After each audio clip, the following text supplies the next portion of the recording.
Halo sahabat remaja galau, kembali lagi ke podcast Remaja Berkaya bareng aku Taskia dan aku Aurel. Hari ini kita bakal bahas tema yang bikin deg-degan nih Kak. Apa tuh Kak kira-kira? Friendzone. Waduh. Iya nih Kak Aurel, aku penasaran. Kamu pernah nggak sih terjebak di dalam friendzone juga? Pernah sih Kak. Pernah suka sama temen yang sekelas 1 tahun. Doi mah nembak adik kelas dalam 2 minggu. Kira-kira kenapa sih Kak? Kok kita bahas terjebak friendzone? Kalau menurutku sih ada 2 kunci utamanya ya. Yang pertama itu karena kita terlalu nganggap temen banget. Aku tuh dulu pernah Kak, aku nganterin doi makanan, tapi malah karena terlalu sering, dia tuh malah nganggap aku catering gratis. Kan jahat banget ya. Aduh, aku malah pernah Kak bikinin tugas doi 3 hari berturut-turut. Tahu-tahu doi bilang, kamu tuh mirip kakakku tahu gitu Kak. Nah ini nih kita harus tetap jadi penyemangat terus-terusan. Mending kita kasih tahu aja nggak sih Kak tanda-tanda kalau misalnya kita lagi di fase friendzone ke teman-temannya lagi di rumah. Kalau aku pengalaman nih Kak, doi suka banget cerita soal gebetan lain ke aku. Itu tandanya jelas banget. Bener banget nih Kak, aku kasih tahu ya ciri-cirinya kalau misal kita lagi di fase friendzone. Yang pertama, kamu ngechat dia, tapi dia tuh nggak balas, atau enggak dia balasnya pas waktu dia tuh lagi butuhnya aja, kayak minta butuh bantuan minjem barang atau butuh bantuan ngerjain tugas. Terus yang kedua, kalau misalnya dia bilang atau manggil kamu itu kayak nganggap kamu seakan-akan kamu tuh kayak adiknya atau kakaknya, itu udah pasti banget dianggap friendzone sama dia.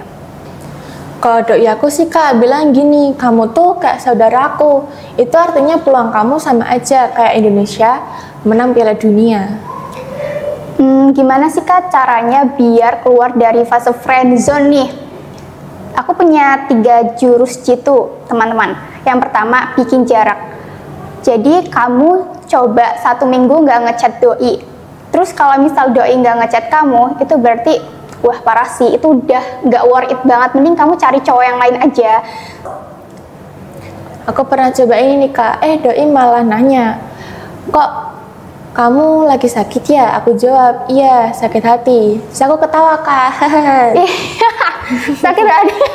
Masa sakit hati sih Kak? Yang kedua, tunjukin keunikan kamu.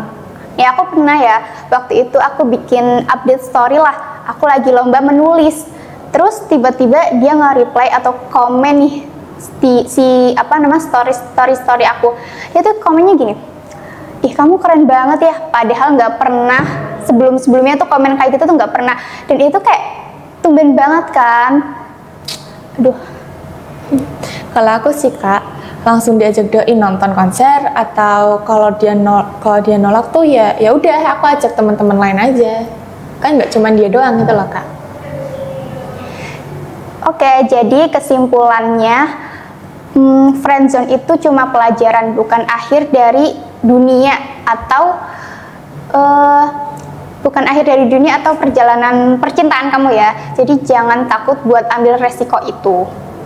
Dan ingat, kalau doi nggak lihat nilai kamu, itu salah doi, bukan salah kamu.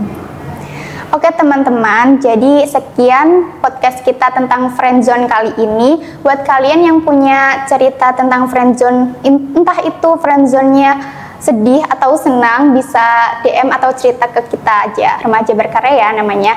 Terus juga jangan lupa untuk subscribe channel Telsat TV biar gak ketinggalan cerita-cerita seru dari kita berdua ya Kak. Betul Kak. Pastinya tentang percintaan yang relate banget nih sama anak-anak muda.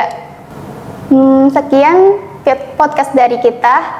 Semoga bermanfaat ya tips dan obrolan kita hari ini untuk kalian. Sampai jumpa. Bye-bye.